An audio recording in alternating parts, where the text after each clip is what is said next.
Un tumulus, c'est une architecture de pierre et de terre. C'est un monument funéraire du néolithique qui a été construit il y a environ 6500 ans.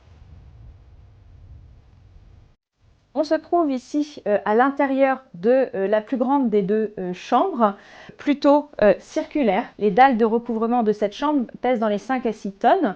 Ce sont les plus lourdes pierres que l'on a ici au tumulus.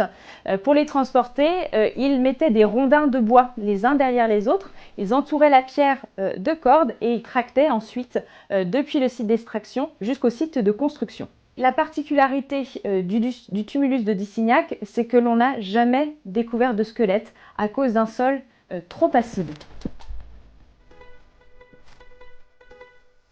On se trouve ici dans la seconde chambre du tumulus de Dissignac, une chambre qui est beaucoup plus petite que celle d'à côté. La forme est également différente, on a une forme qui est beaucoup plus rectangulaire dans l'axe du couloir d'entrée.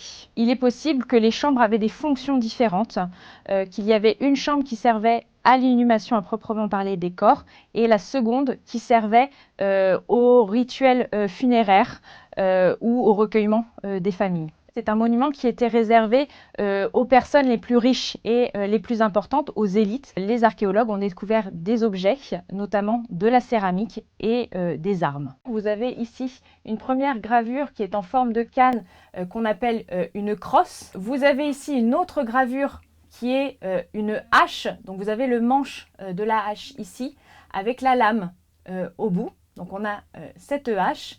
Et ensuite, vous avez ici un très très grand symbole qui est constitué d'un demi-cercle vers le bas, d'une ligne qui va se terminer ici par une sorte d'encre et un autre demi-cercle sur le dessus. Ce symbole, il est très très difficile à interpréter.